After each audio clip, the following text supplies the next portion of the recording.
அன்னை உமைக்கு இடமாய் உடலில் ஆலயம் தந்தாய் போற்றி.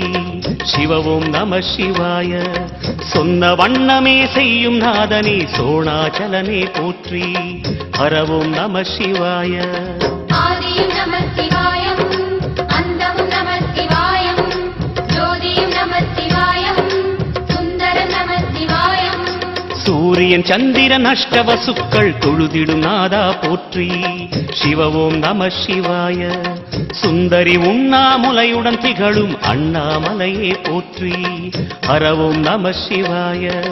சம்புவும் நம சிவாயம், சத்குரு நம சிவாயம், அம்பிகை நம சிவாயம், ஆகமம் நம சிவாயம். நம சிவாய நம. திருவாவடுதுறை ஆதீனத்திற்கு சொந்தமான அருள்மிகு ஸ்ரீ மகாலிங்க சுவாமி கோயில் ஆண்டுதோறும் தைப்பூச திருவிழா சிறப்பாக நடைபெறும். இந்த ஆண்டு 78 ஆண்டுகளுக்கு பிறகு புதிதாக தயானந்த சரஸ்வதி சாமிகளால் தேர் நிர்மாணிக்கப்பட்டு நேற்றைய தினம் தேர் ஓடியது. இன்றைக்கு தைப்பூச திருவிழா பல்லாயிரக்கணக்கான மக்கள் கலந்து கொண்டு சில குருமுகா சன்னிதானம் அவர்கள் தீர்த்தவாரி நிகழ்ச்சி நடத்தினார்கள். இத்தனை ஆண்டுகளுக்கு பிறகு நடைபெறுவதால் ஆயிரக்கணக்கான பக்தர்கள் இங்கே கலந்து கொண்டு சிறப்பித்தனர்.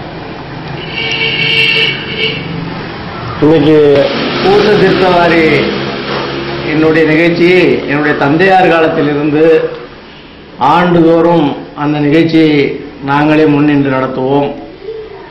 சுவாமி புறப்பாடிலிருந்து தீர்த்தம் கொடுக்கின்ற வரையில் கிராமத்தினுடைய பல்வேறு கிராமங்களுடைய பொதுமக்களுடைய உதவியோடு இந்த தீர்த்தவாரி நிகழ்ச்சி நடைபெறும்.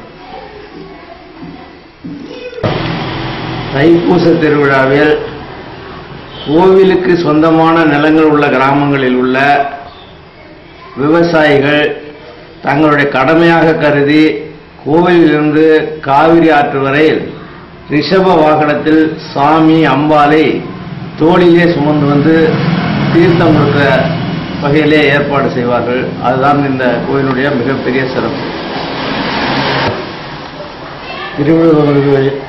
திருவிடமதில் நடைபெறும் தைப்பூச திருவிழா மிகவும் தொன்மையானது.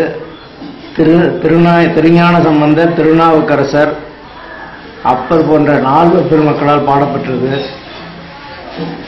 இந்த திருவிழா ஆண்டுதோறும் நடைபெறுகிறது. வருங்காலத்திலும் திரளாக மக்கள் கலந்து கொண்டு இதை சிறப்பிக்க வேண்டும் என்று கேட்டுக்கொள்கிறேன். திருடமூர் பேரூராட்சியில் தைப்பூச திருவிழாவை முன்னிட்டு பேரூராட்சி சார்பில் சாலை மேம்பாடு மற்றும் சாலை பராமரிப்பு, தற்காலிக கழிவறை மற்றும் குடிநீர் வசதி ஆகியன பொதுமக்களுக்கு செய்து கொடுக்கப்பட்டது. மற்றும் தேர் திருவிழாவை தயானந்த சாமி அவர்களும் சன்னிதானம் அவர்களும் அருளாசியுடன் தேர் திருவிழா மிக சிறப்பாக நடைபெற்றது. திருவிடமூர் பொதுமக்கள் மற்றும் சுற்று வட்டார பொதுமக்கள் அனைவரும் தங்கள் வீட்டு திருமண நிகழ்ச்சியில் கலந்து கொள்வது போல மிகுந்த ஆர்வத்தோடு கலந்து கொண்டு பல்லாயிரக்கணக்கானவர் கலந்து கொண்டு மிக சிறப்பாக தேரோட்டம் நடைபெற்றுள்ளது. இன்று காலை தைப்பூசம் மற்றும் தீர்த்தவாரியும் வெள்ளிக்கிழமும் நடைபெற உள்ளது என்பது இருக்கிறது.